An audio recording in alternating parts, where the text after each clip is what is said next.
Welcome back to another episode of Rock Boys Football. It is officially draft week, and we're taking a look at another 2023 NFL mock draft for the Detroit Lions. We've talked a lot of Detroit Lions NFL draft and in different ways they could approach this draft, having two picks inside the top 20 at 6 and 18. And again, before we even get into it, I just want to say thank you to you guys. Like, draft season has been such a blast, talking prospects, talking position fits with you guys in the comment section, and the Detroit Lions fans especially. You guys have been absolutely awesome with the feedback, whether you like the draft, whether you don't like the draft. I have a blast talking ball with you guys in the comment section. So if you do enjoy the content, consider subscribing to the channel. We'll be back Thursday night after Detroit makes their pick to kind of recap the selection they make and give you guys our thoughts and opinions on that as well. So again, thank you. If you do enjoy it, subscribe to the channel. That supports the fellas out. And let's get into the different scenario. At this point, we are like, my position rankings are solidified. The big board is made. The hay's in the barn at this point. Now you're just talking about different scenarios that Detroit might see come Thursday night.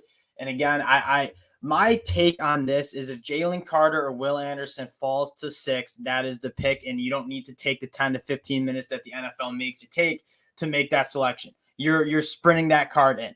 Now, in my opinion, I think you're going to see 4 quarterbacks in the first 5 picks. I would be very surprised if Arizona does not trade out of that pick to a team that needs a quarterback. So I think you have a good shot at getting a guy like Jalen Carter at 6. But let's fire up this draft, see the scenarios that play out. Because again, like, Detroit has their position rankings made. They know who they want, and now you're just waiting to see who ends up falling. And here we go. Jalen Carter ends up falling in a little bit different of a fashion than you would think, right? I would still have Jalen Carter as the second non-quarterback taken in this draft, but the Seattle Seahawks want to address the offensive line with Peter Skoronski leaving the Detroit Lions with Jalen Carter, and this, in my opinion, is a no-brainer. I've had a lot of good discussions with you guys about Jalen Carter, and my take is I don't think there's not many better organizations for Jalen Carter to wind up at than the Detroit Lions, right? If you have some question marks about the maturity and some of the off-the-field stuff, Dan Campbell and the culture that's implemented in that organization is so strong that I think Detroit's one of those organizations that's going to get the best out of Jalen Carter. And what we've been saying all draft seasons, Jalen Carter, even if he reaches 80% of his potential, is going to be an all-pro defensive lineman. That's how dominant he is in the SEC. You turn on the film, he's the highest graded player on our board according to the film. We haven't seen a guy from the inside be as dominant in the pass rush and in the run game than Jalen Carter. So and it's at a position of need. Like, on the inside of this Detroit line, you want to get better stopping the run. You want to get a better pass rush. Jalen Carter makes both those possible. And so I think this is really a no-brainer pick for Detroit. Let me know, though, because we've had this discussion, and if that's how the draft shakes out, I don't see a different scenario where you're passing on a guy like Jalen Carter, but I'm interested to hear your guys' takes on potentially Jalen Carter becoming a Detroit Lion. At pick 18, you guys know I like Myles Murphy. I know that's double dipping on the defensive line, but he is such a phenomenal player. I think Brian Branch would be interesting. Now, Joey Porter Jr. falling at 18 would make a lot of sense. My take on this draft has been you're not going to reach and take a cornerback at 6. I just think this cornerback class, you take a look at the cornerback position in general, it's just too deep to be reaching on a cornerback at number 6. But if a guy like Joey Porter Jr. is there at 18, a guy that has every single trait you want in a boundary cornerback in terms of the length, in terms of the smooth hips, in terms of the like how he can mirror defenders. Like, Joey Porter Jr. is a top 20 guy on my board. This is about where I take him. I think it's also, with Jeff Okudah out the door, it's still a position of need. I don't think you've pigeonholed yourself into having to take a cornerback here. That being said, if a caliber player like Joey Porter Jr. is there, I think you take him. Now, if Joey Porter Jr. is not there, I'm not forcing the Deonte Banks pick. You guys know he's not in my top 40 on the big board. And you look at all the good cornerbacks you can get in day 2. Keely Ringo, Julius Brents, Jalen Jones. Even Eli Ricks. I like all those players on that day 2 spectrum. I don't think you're reaching for a cornerback, but Joey Porter Jr. here at 18 is certainly not a reach. I think you go get a guy in Joey Porter Jr. who's going to make your team better year 1. Now you got pick 48, 55. I was really hoping he'd fall. I think Steve Avila is like the perfect pick here. He's played all over the field. And again, Steve Avila is a guy that you look, he's played left guard, he's played center, he's even played some tackle at TCU. He's so solid. And you go and you talk about wanting a guy who can play on the inside year one. Osiris Torrance and Steve Avila are those two guys that I think are just plug and play guys. Do I think Steve Avila can be an all-pro interior offensive lineman? Maybe, but I think he's going to be a damn good offensive lineman for 10 to 12 years. The film is just so solid. And again, the versatility of him playing center, of him playing guard, and even being a swing tackle at times, I think it's really hard to ignore. I think Steve Avila is such a lock here. And I also want to address the linebacker spot. And I love having 2 early day 2 picks here because I do want to take a look at who's available at this linebacker spot because I like Malcolm Rodriguez. I was a huge fan of him coming out of Oklahoma State last year. Alex Anzalone is not a guy that I love. And you have 2 guys who really, I like both of them a lot. Dion Henley had the better film in 2022. Transfer from Nevada to Washington State, very productive, can do everything you ask in the of an NFL linebacker.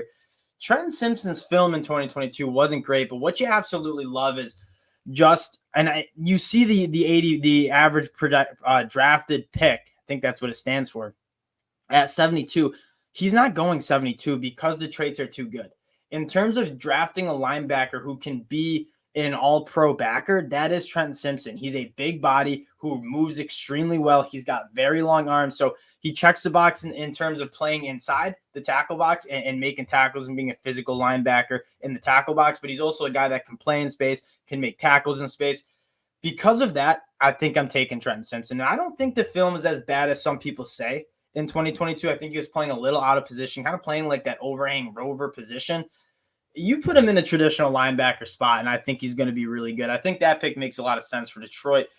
Pick 81, and this is kind of what I mean in terms of like the cornerbacks being here. You know, we take a look at this cornerback spot, and we're not going to take a cornerback, but Jalen Jones being here, Eli Ricks being here, Trey Hodges Tomlinson being there. Like these are all cornerbacks that I have as top 75 picks, and they're going to be around here because of how deep this cornerback room is. So what my argument kind of in the first round was, don't reach on a cornerback when you can get very good cornerbacks later in this draft.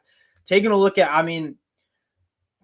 who Detroit might need now. And again, this is why I'm so happy with what Detroit's done in terms of a depth chart spot. Like, I just think there's not many like glaring holes. I want to take a look at the wide receivers. Michael Wilson would make a lot of sense. We've talked a lot about Michael Wilson. I think he fits in perfectly with what Detroit wants to do. You have your slot guy in St. Brown. You have your speedster in Jameson Williams, who will miss 6 games, but you're not going to like draft his replacement because he's not going to be there for 6 games. Michael Wilson and A.T. Perry, as a matter of fact, is Cedric Tillman still on the board? He's not. Are 2 guys that can play that boundary position, who are bigger bodies, are good at the contested catch point, that I think do a little bit different of what Jameson Williams and St. Brown can do.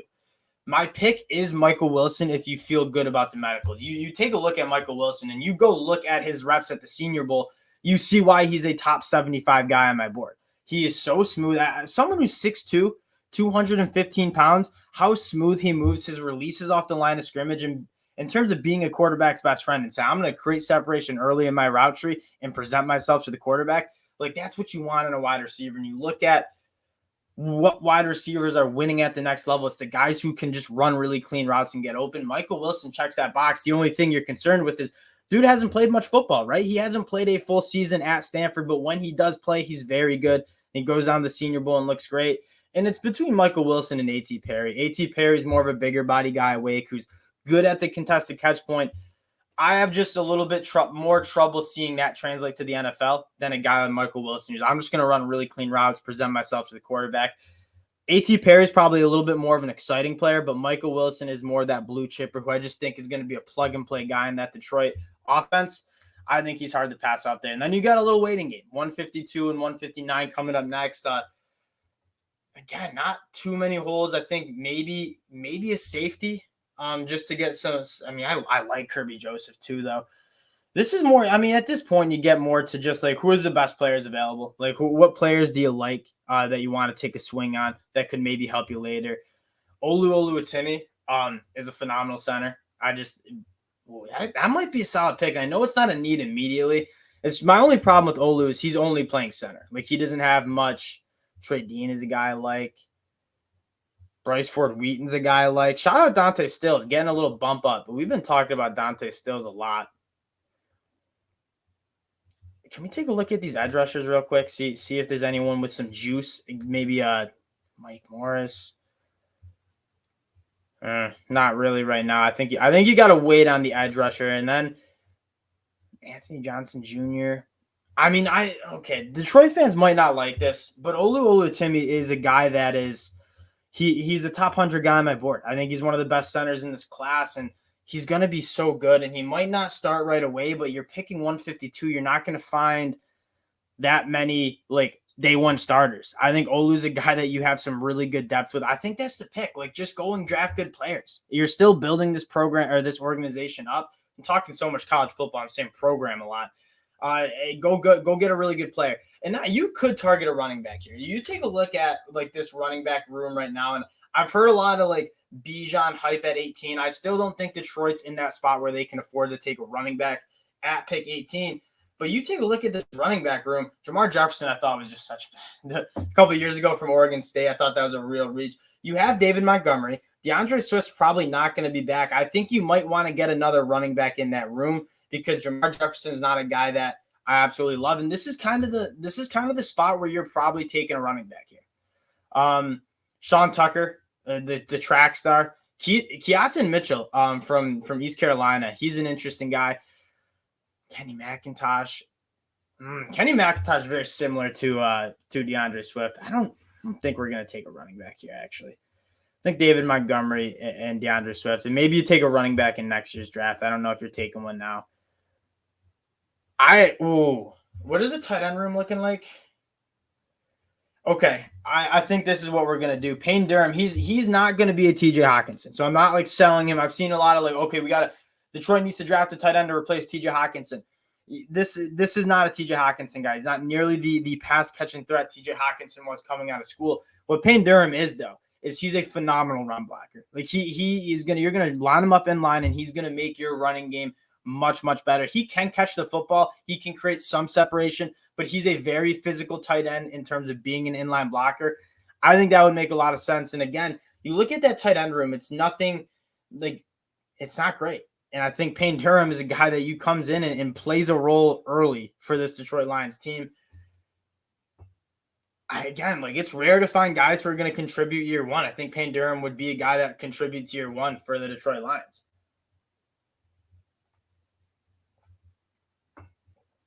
Dante Stills. He's still my guy. Dante Stills is still my guy. We're going to go to the edge position because I got a few sleepers in the bag that I really like from this edge position here. Ali Gay. Really good length. He's got good burst. You look at Ali Gay and you're like, this guy should be an All-American type player, an All-Pro type player at the NFL, and just hasn't really put it together yet. And I thought 2022's film was really bad. This is a guy that was top 50 caliber pick early heading into the season, and then the film wasn't good. But he has all the traits that you want, and that's a position where you're drafting for traits. You're drafting guys who, do you have the traits to be an all-pro kind of player? Ali Gay has those traits. He's just got to put it together on the field. And when you're talking about pick 183 in round 6, go get some sleepers. I think Ali Gay would be a really nice addition there. They really want me to pick Keaton Mitchell. They really do. Really fun highlights. Like one of the more fun highlights. Is Chris Rodriguez still on the board, by the way? I haven't talked about Chris Rodriguez. I would love to talk about Chris Rodriguez. And this is like more of a fun throwaway pick than anything. I shouldn't say it's a throwaway pick. Actually, is Derek Parrish on the board? Is Derek Parrish on the board? Well, we just took Ali Gay. Derek Parrish, fullback. I think he's going to play fullback at the next level. Just go Google Derek Parrish. Look at the body. Like, he's a freak. And he tested like a freak. He's just 6'2". He's a guy I think we're going to go get Chris Rodriguez, who's just an absolute rogue raider. And you look at like why, what kind of running back Dan Campbell wants. Chris Rodriguez is going to check that box. This dude probably runs the hardest in this draft class. He is an absolute bowling ball. You look at the PFF stats are unreal. The elusive rating is a little deceptive because he's not really elusive. He's just running through people. An absolute bowling ball, like 6 foot, 220. This dude is always falling forward in terms of wanting short yardage. Like Chris Rodriguez is the best running back. We actually did that coming into the year. We did positional fit at the college level and said, okay, goal line, 1st and goal from the 1 or 4th and goal from the 1, I should say. which running back you want taking snaps. We said Chris Rodriguez because this dude doesn't fall backwards. Like, he's only falling forwards. He has a really good feel for kind of picking his spots up front and just hitting the hole hard. He's not going to make people miss, but he's going to run right through you. And there's some value to that, and I'm sure a guy like Dan Campbell is going to love it. Taking a look at how PFF grades this out here, Jalen Carter is such an A-plus pick. Like, God, I really hope this happens. If Jalen Carter gets picked to the Lions, I might get a jersey. Or at least, I just think it's a phenomenal fit in terms of, he has some maturity off the field issues potentially, but man, he's just such a dominant football player at a position of need for Detroit. Joey Porter Jr. at pick 18 gets a B-. You could sell me on doing something else there, but if Joey Porter Jr. is there at pick 18, I think that makes a lot of sense. Steve Avila is a solid B, and I get that grade. Like, Steve Avila he's a plug and play. He's not like the highest upside guy, but you're going to get him in. He's probably going to start day one at that guard position. Trent Simpson, I like him. He's a top 50 guy on my board. PFF doesn't really think so. Michael Wilson's another. A lot of just solid eat your vegetable picks, and then at the end, he just kind of picked two of my guys in Ali Gain, Chris Rodriguez. But I think overall for Detroit, you get the flash with the guy like Jalen Carter, but then it's just a lot of solid picks that are just continuing to build out this depth chart and looking forward to the next couple of years under Dan Campbell. This team just still needs to get more players, more young players, more talented players into this roster. And I think you do that in the 2023 NFL draft. And again, 2 picks in the top 20, another 2 picks in day 2 or in round 2. You had the opportunity to really get some young, good talent. And I wouldn't pigeonhole yourself into just having to pick guys who, we need a linebacker here, we're going to pick them. Go get really good football players, and it's going to shake out. That's kind of my take for Detroit. Again, I love talking to Detroit. I think they're set up to have one of the more successful NFL drafts in 2023. Can't thank you guys enough for all the support you guys have shown. So, again, if you do enjoy the content, consider subscribing to the channel. We'll talk to y'all later. Peace.